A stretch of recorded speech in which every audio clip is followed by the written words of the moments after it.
Hello and welcome to Everyday Lessons Every Day. I'm David McBee. Based on my book by the same name, this podcast is for those of us who believe in personal growth and want to improve every day. This is episode 12, Face Your Fears. I'd like to tell you about a new book I just published. It's a children's picture book called DJ's Off-Road Adventures, DJ Faces His Fears. It's about a little off-roader who saves up and buys himself a lift kit, big tires and wheels, everything he needs to go off-road. But when the time comes to actually go wheeling with his friends, he remembers his fear of high mountain roads. In fact, he flashes back to a time when he had a panic attack on the edge of a cliff road when he was younger. So he decides he probably shouldn't go wheeling after all.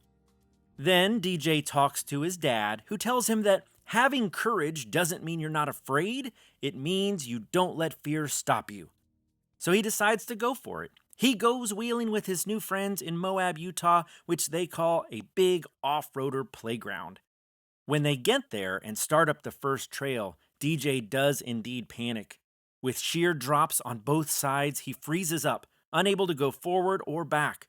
Then his friends come to his rescue and talk him, metaphorically, off the ledge. Once he gets past that first scary obstacle, he ends up having the most fun he's ever had. It's a beautiful story about friendship and courage, and I'm really proud of it. Kids and adults have told me how much they like it, and they get really excited when they read the fine print on the inside cover that says, DJ Faces His Fear is based on the true story of the author's trip to Moab, Utah, where his friends helped him overcome his anxiety and fears. Yep. Everything I just shared with you happened to me.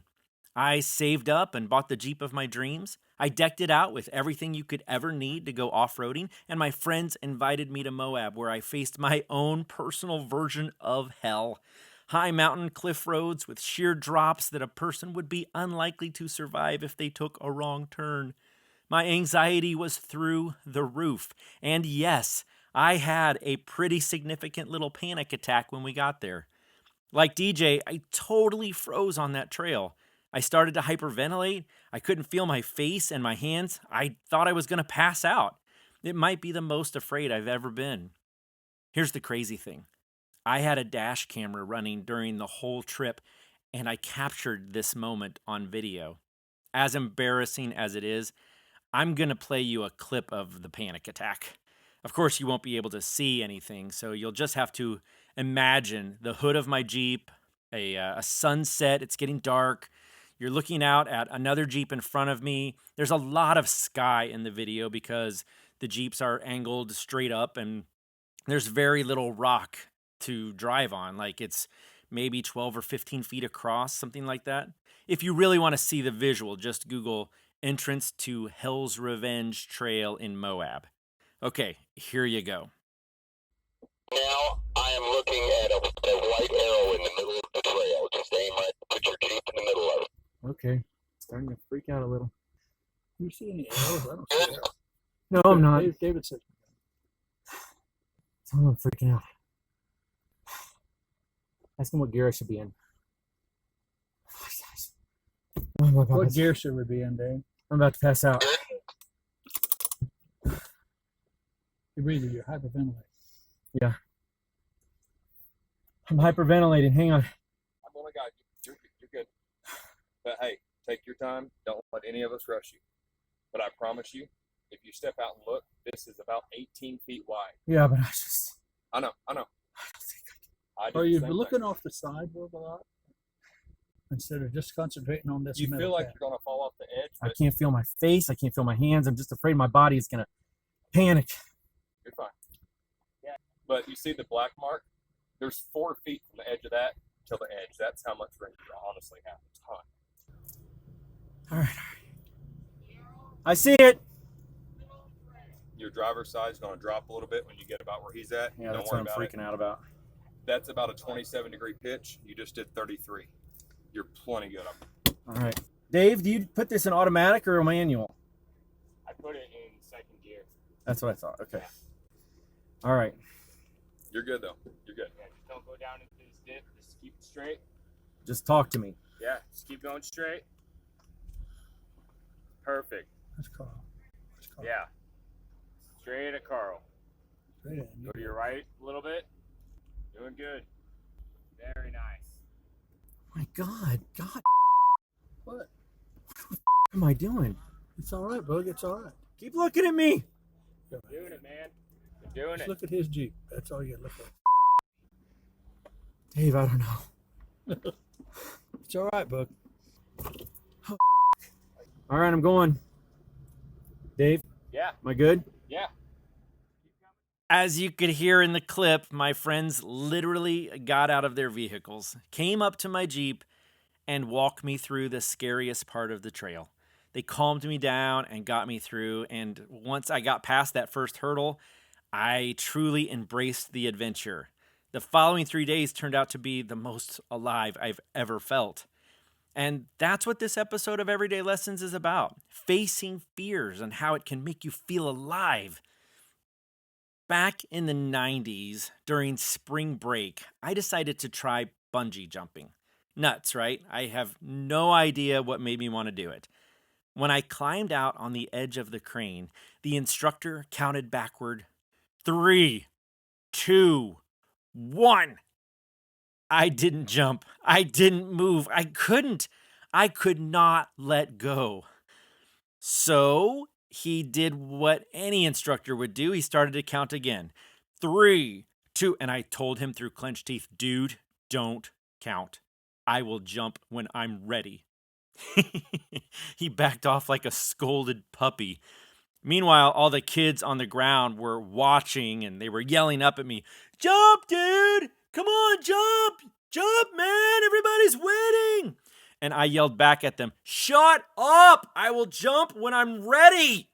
I wanted to climb back down and go about my life, but now the whole world was watching and my fragile ego wouldn't let me give up. Finally, the instructor gave me an ultimatum. "I've got people waiting, bro. Either jump or come down." I turned and looked at him and I said, dude, I can't feel my hands. And I don't know, I can't feel my face. And he said, "Friend, you'd better come down before you pass out." And that's when I let go. Just for a brief second, I thought I was gonna die. Then the bungee reached its end and I sprang away from the ground. I was alive and it felt amazing. Okay, I wouldn't say it was fun. It was, you know what? It wasn't fun. And I've never had the urge to bungee jump ever again. But in that moment, I felt the biggest rush. I felt alive. And it was because I had faced and overcome a fear. To this day, I don't even know if I voluntarily let go or if my hands fell asleep from the panic, but it doesn't matter. It's one of my favorite experiences of all time. Has this ever happened to you? Have you ever had to face something that scared you so much that you nearly passed out? And I'm not just talking about crazy stunts like wheeling on mountains or jumping off of a crane. I'm also talking about public speaking. I know that scares the hell out of people. Or asking for a promotion, or asking someone out on a date, or just trying anything that's out of your comfort zone.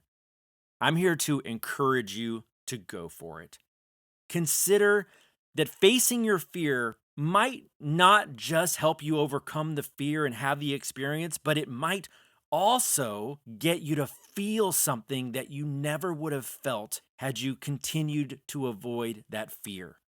For a while during high school, my son Tanner owned about 40 creatures. I'm talking snakes, turtles, frogs, lizards, even a baby alligator for a while.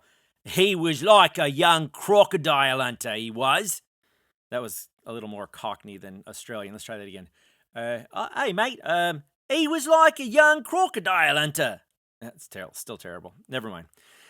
Anyway, he used to take these animals and he'd do birthday parties and put on shows. And when he would do it, most of the kids weren't afraid of any of the creatures, including this giant Burmese python that he used to borrow from the high school to really, really show off. It was 12 feet long or some crazy, it was huge. And none of the kids were really afraid of the creatures, but a lot of the times there were adults who really were. And Tanner, it was interesting because here he was like 17 years old, and he would encourage these adults to hold the snakes. And having just watched a dozen 7-year-olds do it, they would usually come around. And when they did, they all said the same thing. They were like, wow, this isn't so bad. It's kind of cool. This snake isn't slimy at all. This snake doesn't want to bite me. It's not even interested in hurting me, is it? To which Tanner would reply, nope. I personally witnessed Tanner getting more than 100 adults over their fear of snakes during those parties. Meanwhile, I would sit back and watch them have this really cool experience, not just of holding the snake, but it was more about them overcoming the fear of the snake. I'd see their eyes light up, and they'd pose for a picture of themselves, not because they wanted a picture of the snake, but because they wanted a picture of themselves facing something that had scared them for their whole life. It was a really cool thing to witness. You might be saying to yourself, well, that's all good and well, but I'm still afraid, and I still don't think I have what it takes to overcome my fear. And that's okay, right? The promise of facing your fear and that it will make you feel alive, that maybe isn't enough to motivate you to change. I totally get it. That's why I'm going to tell you about a secret weapon for facing fear that I learned from Mel Robbins, one of my all-time favorite authors and speakers. Basically, what she says is that fear robs you of the experiences you want to have in your life. And that to overcome those fears, what you need to do is you need to reframe the agitation that comes with fear to a state of excitement. She says that excitement and fear manifest exactly the same way in your body. Think about it. Your heart races, you sweat, you start to breathe fast. Maybe you get the tingles in your hands and your face like I do. The trick, she says, is to convince your body that what you are feeling isn't fear at all, but is instead excitement. And when you do this, not only are you able to face your fears, believe it or not, you'll be excited to face your fears. And it works. This is exactly what I do when I go off-road. Every time I start to panic a little, maybe I'm on a ledge, or the Jeep is tilted at a really intense angle, or I'm about to launch through a mud puddle that I don't know if I can get through, I look around at where I am. I take in the beauty of my surroundings, the experience of being off-road in my Jeep, and the joy of being with my friends. And I convince myself that I'm not afraid, I'm excited.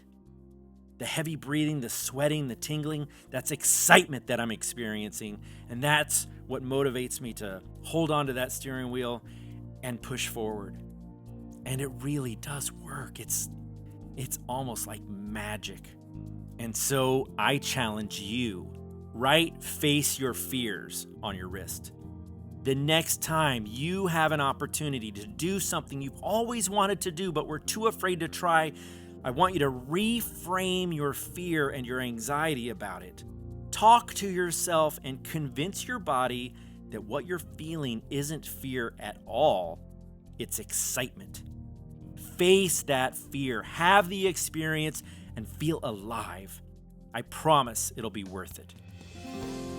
Let me know what happens when you implement this lesson. I'll see you next time. Now go out there and do something awesome.